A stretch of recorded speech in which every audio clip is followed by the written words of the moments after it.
Hello, and welcome to episode 5 of the Gamerdisco podcast. Today we're talking mobile games. I'm joined by Harry, as always, my How we doing? co-host extraordinaire. Hey, Harry, how you doing? Yes, very well, sir. How are you? Very good. Slightly bemused by this somewhat erratic weather, which is can't decide whether it's going to rain or be sunny. It's a little bit very odd. bizarre, isn't it? It's I guess that's the UK for you. Yeah, So. that's it. I should apologise as this is going a little bit out a bit later than we had originally planned. It is, but what an episode we have for everyone. We it do. started as one topic and evolved into another, and wow. Yeah, so it started as the theme was meant to be mobile games, but we went into NFTs. So yeah. Yes, and you can hear all about that in our interview with our special guests. Exactly. So later, keep listening. We're going to be joined by Stelios and Mark, who are hosts extraordinaire on Clash Royale. Yes, you might have met them at the Clash Royale nights we used to have back in London. Yeah, quite a while ago now, Harry. It feels like I can't even remember when the last Gamerdisco night was. Back in 2020? February 2020. Yeah, my goodness, at the Queen Hoxton. God, that was a long time ago, wasn't it? Yeah. I mean, yeah. Gosh, and of course the Clash Nights were at Shepherd's Bush at Loading, but of course that's not a thing anymore, very sadly. Yeah. However, we obviously are constantly thinking when the next Gamerdisco night is going to be. So we'll keep your eye on our social media. Hopefully soon. Hopefully soon. Fingers crossed. Let you know, and we'll let you know. Anyway. However, Harry and I will be going to the Four Quarters. Opening up, very exciting, opening up a new arcade in Elephant and Castle. There we go. And we're going on the bank holiday weekend. So we'll probably be there on Saturday the 28th. So if you're going to come, just send us a tweet or message us. We'd love to meet you. Love to see you there.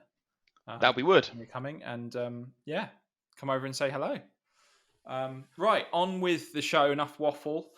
So mobile gaming. So here's a few little stats for you. Mobile gaming has skyrocketed. So just from March 2018 to July 2020, Fortnite generated over £500 million of revenue from its iOS platform. Gosh, that much. It's huge. So that's obviously, it's just ridiculous. And then it made the jump onto consoles. Yeah, I mean, obviously, Fortnite started on mobile and moved to consoles. Yeah. Whereas lots of games start on consoles and then they do mobile ports of them. Yeah, so they did it the other way around. But it seems to work for them. One and the same, yes. Well, it worked very well. Apparently so. And according to I should have quoted that. I took that from iGaming Business, which is an online website.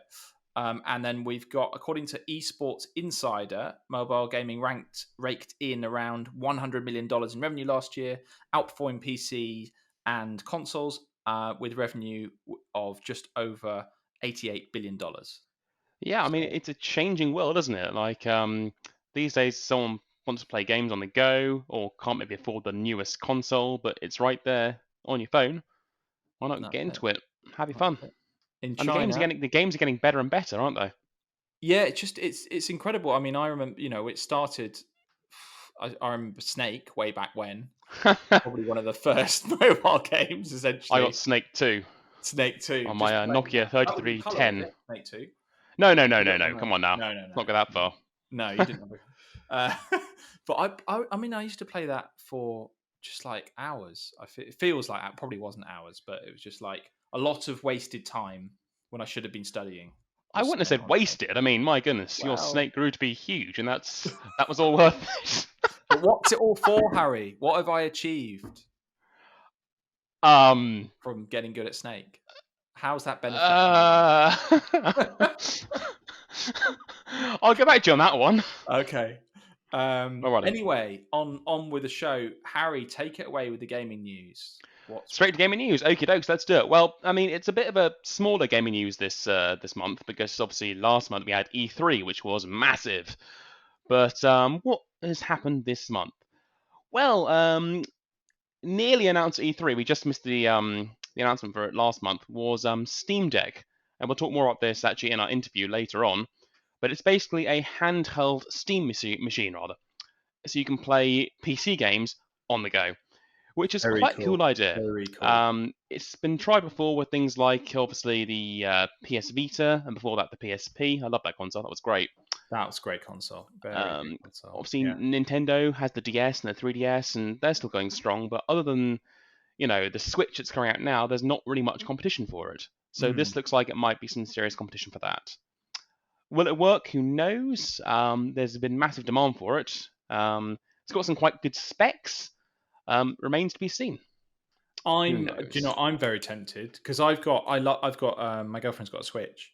Oh yeah, I play it all the time. I mean, just basically like Smash Mario Kart, and nice. then I'm playing like I'll play like old retro, old like Super NES games on it. Yeah, sure. Through the online thing, but perfect for mobile gaming.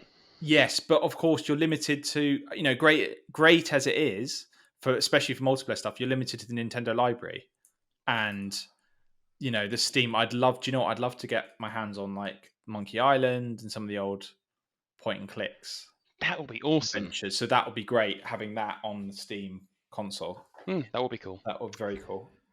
What else this month? So Back 4 Blood, the co-op shooter from the creators of Left 4 Dead, had its beta this month. Went really well. There were 100,000 players on Steam at once.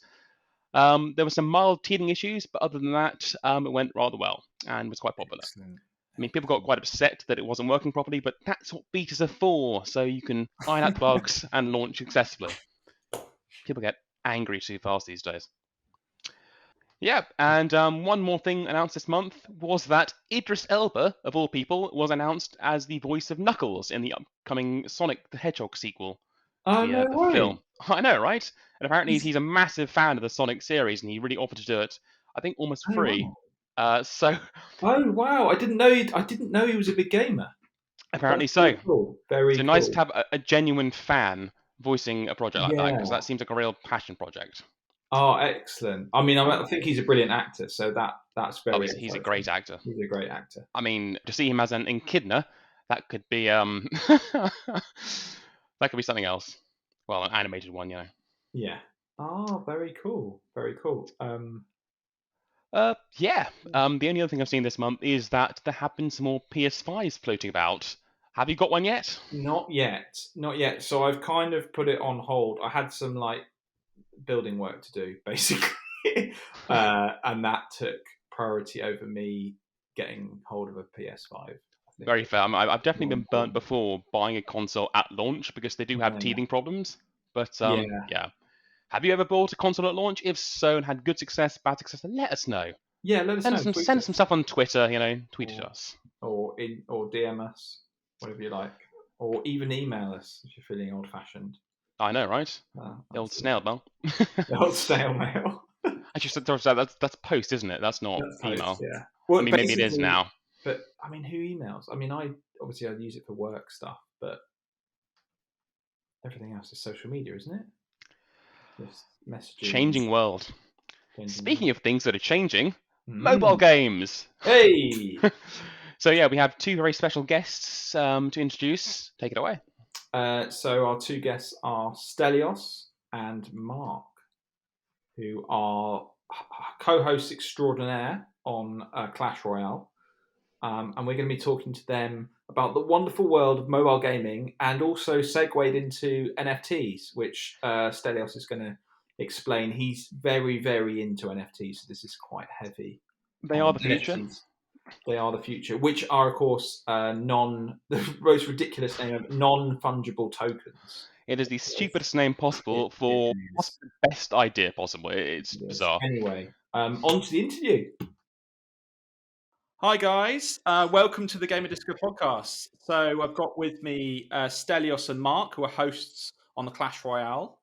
We'll kick off with Stelios. Do you want to just tell us a bit about yourself, Stelios, and how you kind of got into gaming and what you're doing now? And Good afternoon, guys. First of all, thanks for inviting us. Has been a long while. Talk a little bit about myself. I'm an engineer / online worker who is an enthusiast, even more of an enthusiast into games. I was playing back in the days collectible card games. From there, I got really, really, really hooked with Clash Royale. a mobile game that uses a little bit of collectible card game deck building and some real-time strategy tricks. And after I got addicted with that, we started with Mark and Kieran organizing those Clash Nights back in London that were mobile gaming events promoted back then by Clash Royale called Clash Nights. Those were some good times, Mark. What do you say there? Oh, those are great fun. Yeah, they were great. I guess I didn't really do much. It was mainly you and Kieran and I tagged along. I just like wearing the official shirt, giving out prizes. It suited you. Pretty much the story. And nevertheless, we did maintain quite some community of mobile gaming in London through those events and through the fun that was going on. And also, we had the joy of running a few quite cool nights with you guys, mixing the retro feeling with new age mobile gaming. Yes, we did. Those were fantastic fun, weren't they? Because we had both the Clash Nights guys there. At the same time, we were holding other gaming tournaments as well. And everyone came together, and it was a really good environment to get everyone playing things together and encouraging a community to come made together. Quite a change from Meltdown as well, where we weren't really liked, and it was mainly like PC gaming and console gaming that was there. I mean, the world is going more mobile, isn't it? Mobile gaming is certainly getting bigger and bigger as we go on. And yeah. Yeah, very. I did actually get up a chart of peak viewership on esports competitions, and the highest one, it was only 9 hours of airtime, but of those 9 hours, the Free Fire World Series, the peak viewers of 5 million. Gosh. Wow. That's more than the League of Legends 2019 World Championship. Amazing. Yeah, big numbers. I was going to say that when we first got into mobile gaming back then with Mark and Kieran, those numbers of viewability were not even close. It is picking up hard. And it was also hard to find a venue for mobile gaming. It was not yet considered competitive as such. This is where the mix with you guys came really, really well, because you were not into the competitive scene. You were more into the let's gather together, create a community situation. Yeah, I mean, it was a great idea. Just to explain to people that might not be aware, Clash Nights were a way of bringing together Clash Royale players and creating a platform where they could play the game together in real life and on their phones at the same time. A really good idea and a good sort of benchmark for the future, I guess, because games like this and events like this are already taking off. Obviously, not so much at the moment with the pandemic, but a good idea for the future, I think. Yeah, Clash Nights was really good as well because it had support in game, which you don't really get from a lot of games, let alone mobile games. So it's quite a good way of spawning the community, and it is quite a loss to the game in general. I mean, in the UK, we did have some competition, but I think mainly Finland, where they also did Clash Nights, there was big competition there. They did big tournaments hosted through Clash Nights. I mean, the best thing about Clash Nights was that it was a very accessible thing. People playing on their mobiles, anyone could really just download it and join and start playing together. You don't need to have a massive rig and setup in order to just become part of something, which I think was a real benefit. Yeah, and that's mainly why it's so big, because, I mean, there's a big scene in India as well that was mainly for PUBG Mobile, which also gets a crazy number of viewers, which Yes. also then got banned from India, so they've now had to kind of make a spin-off one. Banned, my goodness. Yeah. It is indeed how easy it is to get the people together, and how this technology allows for such activities to happen. It will only make it bigger and bigger as we move forward. There is no way it can go any other direction. What was the original concept behind Clash Royale? Do you know how it all kind of came about? It came as a spin-off from. I guess it will start with Clash of Clans. Correct. It came as a spin-off from the Clash of Clans, using initially the OG characters of Clash of Clans, and it was the first attempt then of Supercell to create a universe through their characters and start franchising their characters, the Knight, the Archers, and so on and so forth. with every little game having its own unique expansion of characters that only exist there and not on the rest of the universe. Some parts of integration in their, let's call it, character universe went pretty well. Others didn't so well. Nevertheless, they were the brand that really tried to expand and reinvest what they were making within the community or within the game or within the tool. But competitive mobile gaming, maintaining a community is not an easy thing. It's not an easy thing. So it was hard for them too. Yeah, so Supercell's games don't really have. They've been going on for ages, so they do have quite a long shelf life. But in terms of you guys are huge now. In terms of how they produce their games, they often have a lot of players switching over to this other game, and then that kind of kills a lot of the player base. But I mean, they're still surviving. I was going to say, do you think the future is obviously? I mean, I grew up in kind of the console and PC era, but everything seems to be going to mobile now. Do you think that's where ultimately nearly all gaming will end up if we fast forward 10 years? Do you think it will all be just people playing on their phones? And I think it's quite difficult to say because, I mean, at the moment there's obviously the big stigma over mobile gaming, but with the big IPs switching over, like League of Legends, Diablo as well, with the big IPs switching over, there is a possibility. It's just whether or not the stigma stays or goes. But also with mobile gaming, you're now getting accessories like you can add little joysticks onto your mobile. And it begs the question of whether it will stay in the same kind of form or whether it will kind of like intertwine. Kind of like the Steam are releasing a portable console, aren't they? Yes, the Steam Deck. Very impressive thing. It's basically like having a handheld PC on the go. They announced the specs recently, like it's 4-core, 16 gigs of RAM, 1.6 gigahertz GPU, sort of a good 2 to 8 hours of play, which is not bad. Yeah, massive. And PC games on the go. Why not, eh?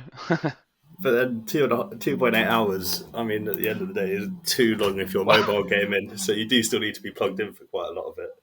sounds a bit like the Game Gear. Yeah, true. Now, of course, Bring spare batteries. Of course, it will be hard. I cannot see in the next, not even 2, 3, maybe 4 years, a game with the depth of League of Legends running on mobile. Like I know they got the Rift version on mobile, but come on, let's be honest, Mark. It doesn't have the depth that the real game has. And how can they actually? I'm thinking. And that's why I think there is also an issue because it's not as easily playable and easy to get invested in it. You are seeing, I mean, all of the players from Arena of Valor, which was maybe the biggest MOBA, and then Mobile Legends, Bang Bang, all of the pros have basically now switched over to Wild Rift. So there's that, as well as maybe the less good actual League players are like, okay, I'll give that a go. And now they're kind of showing what they can do. So, Stelios, you're quite into NFTs, right? Can you give us a quick overview of how that works with gaming? Yes, I'm well hooked up with NFTs, especially NFTs that hold a utility, such as NFTs for gaming or a land that can harvest minerals for you and you trade it. It is sorting quite some amazing use cases on gaming, the way it works, because we know, Mark, that there were players on Clash Royale who would grind a collection and then outside of the game market it and sell it around. We know those cases, and also people grinding for rank for other players. The need of creating that market out of the game is not there anymore, and the ability so that everybody gets their share for their work is just there on the contract on the smart contract of the blockchain of the contract, and it's really sorting the whole industry's issues at the moment. If you are to ask me, the true ownership and the ability to grind and those things to really be yours, really belong to you, like back in the days with the collectible cards that were really yours. You could hold them. You had them in your album. We should probably explain at this point to anyone that isn't aware what an NFT is. So an NFT stands for a non-fungible token, which is a very silly name for something quite serious. It's basically a certificate that a digital asset is unique. It has the potential to basically change almost every industry in the world. It's just a proof of a unique ownership of something, I guess, is a way of explaining it. And unlike the normal tokens, like my Bitcoin, let's assume I have a Bitcoin, and your Bitcoin are identical. Same way, my pound is identical to your pound in reality. With NFTs, every NFT is truly unique. So they make a ready environment for my character on a game, for my unique sword, and so on and so forth. On top of it, the whole economy, the way it grinds there, it has a little piece for everybody. You will not see cases like Supercell gathering all the money and people who organize tournaments trying to ask for pennies for some rewards. No, everybody who wants to participate has his stake, has put his money in, and the whole machine is distributing according to your labor. It sounds fair to me. It sounds like all. A number of serious challenges across the industry can be sorted immediately. All you have to do is to play the game with your NFT. Yeah, I mean, I think quite a big thing with I don't know if you're aware of the GameStop stuff going on right now with Ryan Cohen, who's talking about revolutionizing the used game markets with NFTs. So basically, people that have used games, digital games, can still sell them because they're basically selling the ownership they have of that game, and they can sell it to someone else. So it's real potential there to cause some Correct. revolutionize rather the market. Yeah, immediately a market can be created, and its value determined by the users, by the players, by the community. The stronger the community, the higher the value, and so on and so forth. The healthier it is, also the higher the value. It's the fact that all those systems have a decentralized governance too, which allows for the community members to really have a saying of how things will go and what will happen, is also sorting a number of issues that, for example, League of Legends was ignoring the players for months. Players started moving away, and same with a number of other games. I guess, Mark, you might have more examples of communities that just flew away because the brand was ignoring them. Yeah, big time. Clash Royale was the first one. Really, in the mobile scene, a lot of it is down to the people within. There's not much support from the game creators themselves, other than Riot with Wild Rift, who have committed to hosting community events. But yeah, it is quite draining trying to bring together a community when it's quite a young community as well. So a lot of them are quite young and they don't really know what the best options are for them. And there's a lot of toxicity about. On an NFT economy, your holdings would have allowed you a saying into the decentralized governance, and like that, clans on Clash Royale would have had a saying. And I guess as part of the contract, the higher your rank, the higher your saying, and so on and so forth. Some smart contract would have been developed, which is visible to all. Everybody can see what's happening with the money. Where do they go to? How is the game feeding its game, and how much of this money are being pocketed away out of the economy that the members are creating? Let's be honest. Yeah, I do think there's lack of community support as well, is why quite a lot of mobile gamers are getting involved in NFT gaming as well now. I didn't know anything about this Guild of Guardians game, but they've partnered with NRG, who were big in the mobile scene, not so much anymore. And probably the main influencer of the mobile scene, the Mobile Matt, he's bang on his NFTs now. Well, Atari is also big into the NFT industry. So far, their activities look more like brag pools, if I may use the expression. But that's Atari's marketing, always was. I mean, You don't know what they will come up with. Nevertheless, yeah, they do have some tokens. They do have a casino. They do play around and flirt with the technology a lot. They even sponsored some horses on Z-Run. So you may get a horse to run on the Z-Run races sponsored by Atari. Guild of Guardians is meant to be the new mobile bomb in terms of RPG mobile gaming. I hold a guild there. The guild will allow me 1% of the earnings of every item we will craft within our guild.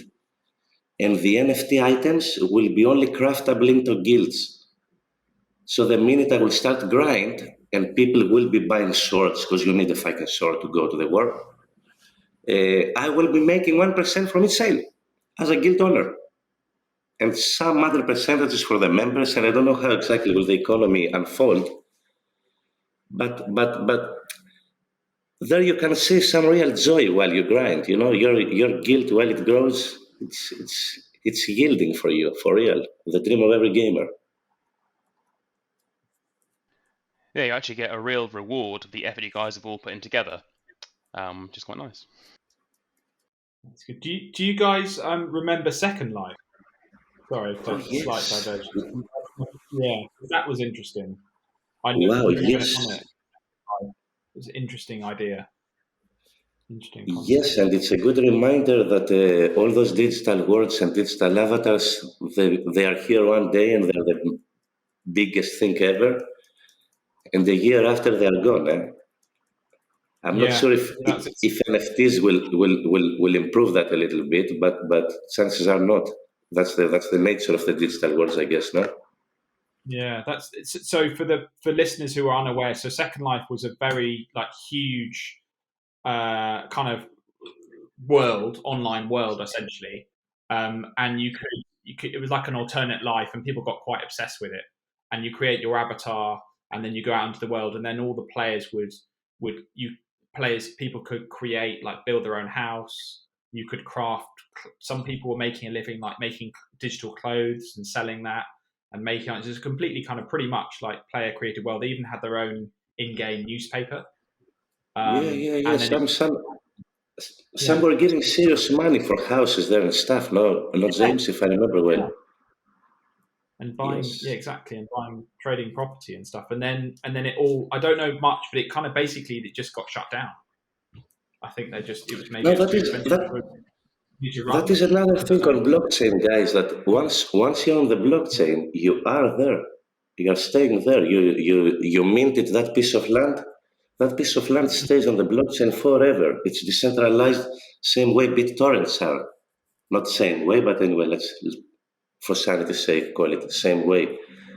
So it will not be easy for a brand to pocket the money, turn off the website, and get away, because the assets are there living. Okay, so it's permanent. Well, permanent then. But yeah, pretty much I'm big into NFTs. How about you, Harry, James? Are you guys into NFTs or mobile NFTs or stuff like that? No, not really. I'm just kind of still learning about it, I suppose. I'm kind of just trying to understand how it all works. I'm in the same boat. I don't understand it at all. So yeah, I briefly mentioned Ryan Cohen and the whole GameStop saga. He's trying to revolutionize that marketplace. And it's got potential to be absolutely massive. It really does. Can you imagine, used digital games? That to me just blows my mind. I think it's all half it's rumors right now, but half it's the potential for what it could be. But the potential is just massive. It's so massive. I mean, just having a digital proof, a token, basically everything. It could change every industry we have right now. It really could. So I think it will. I think it will. Yes, and this ability of giving a little share to anybody immediately. I mean, people were crying over it. People were making YouTube videos. They were saying, "YouTube, where is my share?" People were speaking on Twitter and getting many likes. They were like, "Twitter, where is my share?" And so on and so forth. Well, all those challenges sorted. Here are your tokens. You grind with Atari, you get Atari tokens. You grind with the Guild of Guardians, you take, I don't know what our token will be, but I look forward to stack many. Yeah, I see right now. Digital artwork is currently taking over the world with NFTs. So you could own this piece of digital art. Of course, there might be copies out there, but you have the original one, and that could be auctioned off. And again, they are selling for some serious money. That and memes, for some reason, Yeah, the are meme. really getting popular right now. Yeah, It feels a bit like the Wild West at the moment, but I can definitely see the potential in the future. It's just at the moment. Yeah, at the I moment it's think, kind of I hitting think, I hope. think. Go on, Mark. Apologies. Go on. That was basically it. It's basically just hitting hope. Like all you see is like this generative art, and I mean, for an outsider, it doesn't really make much sense. But in terms of actually moving it into gaming, something you can play, that's probably the direction it should be going. Yeah, Dax, imagine, guys, that the ability to trade crypto for JPEGs, let's call it like that, only came out like 3-4 years ago with OpenSea and all this, and they're a small eBay, which is half of what eBay is, allowed the creation of this exchange and market, and I sell you this, and you're selling me this, and this contract establishes that now it is mine, I'm the true owner. And yes, at the moment the game is still, I'm giving you this, you're giving me that, and through some gamification we stake it to make some new tokens and some new sorts. It's still not early days, extremely early days of how this new internet, let's call it, will unfold. Yeah, very exciting. All right, I think we're kind of near to wrapping up, but before we finish, I just wanted a couple of things. What first attracted you guys into the gaming world? Were there any particular games that kind of got you into it? My first one was Halo 3. I used to play game battles with my friends. Oh, nice. Excellent. But then I kind of stopped playing for years, and then Stelios and Kieran got me into Clash Royale, and here I am. Excellent. What about you, Stelios? What was your... Well, the first I dare say we were playing kind of competitive was on an Atari 500, the Kickoff Tour, Return to Europe. We were great choice. like extremely addicted in my neighborhood in Hanya. A friend had an Amiga. That was the first game that I remember, really freaking out about it and how great it was. Excellent. Oh, cool. And do you guys have any favorite games that you play that are not mobile, like a sort of retro games? I don't really play many games outside of Clash Royale or TFT. Strange how I ended up here. Really? You don't, Mark? You're like strictly now focused. Oh, I just get bored of everything else, and I don't even play Clash Royale too much anymore. I'm mainly focused on my team in general, as opposed to focus on Clash Royale. Yeah, I have also kind of stopped playing Clash Royale too. It's a little bit intensive to play it part time. In terms of what game I still play, I mean, let's forget the League of Legends. That now and then I will have a game or two, although I'm lame on it. Super Mario Kart on my 3DS. Oh. I have 3 of them. Brilliant. I played Mario Kart recently, actually. Have you tried the mobile version? Because they did a mobile version of it. Yeah, I didn't like it too much. I was disappointed. A very cheap kind of. It was monetized, wasn't it? It was basically all designed to get as much money as they could from the player, which wasn't so good. Yeah, I mean, you have to hate Nintendo for that. When it comes to money grabs, they are like hit and run properly. I didn't like the mobile version. No. I think that's kind of how it goes with mobile games as well, because everyone kind of sees it as an easy option to do a little port over and then get people to buy lives or gems or anything without actually thinking of the gameplay and keeping a consistent fan base. Yeah, very tricky, and it's attracting far too many kids to, spend all their parents' money on things without parents spending on parental controls and not realizing that, it's real money. Oh dear. It used to be ringtone. games. Actually, I wanted to ask you, Mark, on online tournaments on Clash Royale, those seem to be doing amazingly well in terms of the competitive scene. You only see it from my point of view. Clash Royale League in general is kind of hated at the moment, where it switched from teams to solo, and everyone quite likes teams. I'll give a little shout out to the best Clash Royale team, which is National League. It's a Spanish league. Live finals in September the 18th. That's one to watch. Yeah, you guys heard it here first. We'll put that in the show notes as well, so you can follow it there. I might log into our clan now and play my World Day on Clash Royale. War doesn't start until tomorrow. That went badly as well. Cool. Well, I'll wrap it up there and just say thank you both for coming on. Really appreciate it. No worries. Thanks for having us. Yeah, cheers, guys. A very interesting chat. Didn't go the way we thought it would, but... Can I give some shout outs to anyone that wants to kind of keep up with the mobile scene? 100%. Go for it. So some pages to follow on Twitter. You've got the Mobile Matt, who I mentioned before, AMG Influence, which is Aftershock Media Group, a new talent agency for mobile gaming.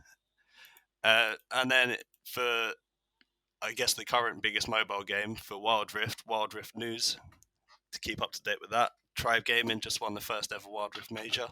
And then for my own little shout out, at Frostbite CR on Twitter, my own team. Big things coming soon, hopefully. Exciting stuff. We'll put all these names down in the show notes, guys, for you to follow directly. Keep it real, Mark.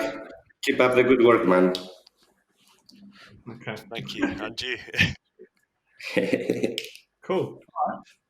Thanks, guys. Sweet. Cheers. Cool. Cheers, guys. Thank you. See you later. Thank you so much, guys. That was awesome.